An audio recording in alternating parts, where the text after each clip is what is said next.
We were born into a world at war. Between the monsters that destroyed our cities and the monsters we created to stop them, we thought we had sacrificed enough.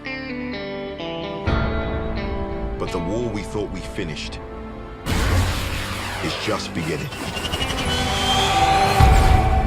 And the only thing standing in front of the apocalypse is us. A lot of this was done at Fox Studios in Australia, wasn't it? Predominantly, a lot of the interior stuff was done in Fox Studios. Yeah. Yeah. So how great was the Australians to work with? Right. Yeah, I mean, it was cool. It was cool. It was great. And, you know, we felt just that, you know, right at home, and you know, the city was great. Had a good time. Yeah. Went to see Coldplay. Oh. Fantastic. That was a fantastic experience for a whole bunch of Australian fans. It was good. Yeah. Very, very good. Did you have a favourite thing a spot that you liked in Australia the most? Ooh, now the arcade not too far from George Street welcomed me in with some warm arms. Oh, right. Oh yeah, George Street was my spot. Was it? I know, quite central. Yeah. You know, that's like saying Oxford Street, but it's what I wanted at the time. Don't judge me. Bit of shopping. Bit of shopping. Bit of shopping.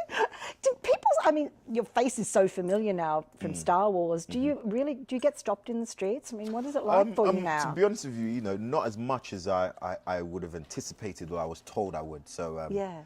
When moving around, like, I'm surprised. Sometimes I can just be in places and people who are like, I look like Finn. No, that's not, can't be Finn. What's he doing this for? I'm not be happening.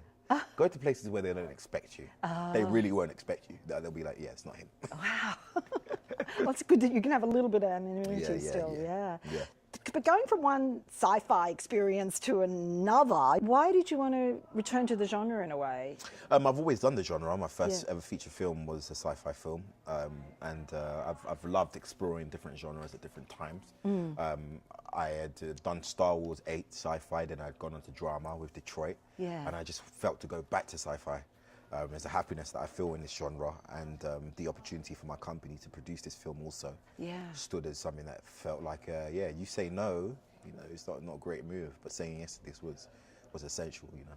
And that is interesting because you did come on this as a producer as well. Yes. So are you interested in being behind the scenes as well? And this was a great opportunity to do that? Yeah, I mean, I founded my company, Upper Room Entertainment, in 2015, with this being one of the goals, coming on as a producer, produce the best products, develop the best projects, and act as a bridge to those who otherwise won't be heard creatively. And I have the chance to do that, so I'm definitely milking that, baby.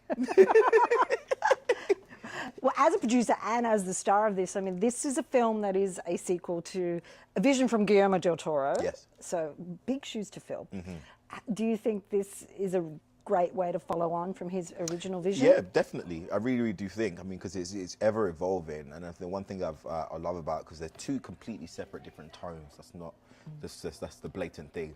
But I love that I kind of call Pacific Rim 1 night and Pacific Rim 1 2 day. Yeah. And I go, okay, what would a third one be like in terms of tone? And maybe the exploring of tones within the same franchise, the differences, maybe something cool, you know. I love the way Sydney was exploded. That was a delight for me. Sydney had to go. I mean, it was just too grand of a city.